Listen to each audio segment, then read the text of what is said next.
Mais on l'a quand même rangé dans les serial killers parce qu'il en a déterré à peu près 40. Pour récupérer, on verra ça tout à l'heure, mais pour récupérer de lambeaux de peau et des trucs comme ça. Il a sorti des crânes, corps, etc. donc des tombes. Oui, oui. Donc lui, c'était un serial killer, mais qui s'occupait des cadavres et qui l'avait pas tué, on est d'accord? Ouais. T'as le shérif qui rentre chez lui, enfin au bureau au commissariat, avec notre bonhomme, Ed Gein, avec ouais. Ed, et il laisse 2 policiers qui, eux, vont faire le tour de la maison. Et là, je m'attends à dire que, en termes de tour de la maison, on va être servi. C'est la maison des horreurs.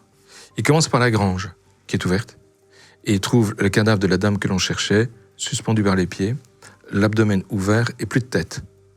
L'abdomen est ouvert et il est éviscéré. Ça veut dire qu'il a retiré tous les organes abdominaux. Le foie, les reins, la rate, les intestins, l'estomac, tout ça, le duodénum. Allez, hop là, dehors. Il a pris tout ça, il les a tapés chez lui sous l'évier, et la tête de la femme l'a coupée juste à côté. Voilà.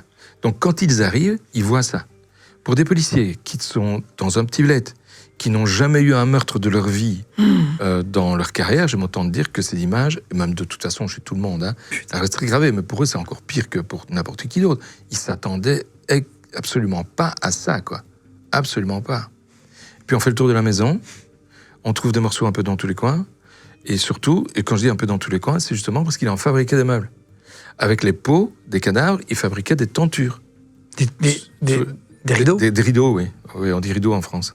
Ouais, nous on dit tenture. Enfin bref, c'est pareil. Tu vois, c'est le truc qui pend aux fenêtres. Hein, et il insérait dans les rideaux, il cousait des lèvres, des vulves, des vagins, toutes sortes de trucs. Oh, il les cousait dedans. C'est de mauvais goût en plus, au-delà de... Oui, ce que tu dis, c'est de mauvais goût aussi. Je sais, c'est pour rire. C'est excellent. Mais quel enfer! Ouais. Il y a des gens... Non mais attends, le mec qui se lève le matin, il voit bien qu'il y a un truc qui ne va pas. Ah mais non, lui, il voit pas, il est psychopathe. Comment tu veux qu'il le voit? Bah ouais, mais il se dit, tiens, j'ai des tétons accrochés à mes rideaux. Il y a lui un truc pas, qui ne va pas. pour lui c'est beau.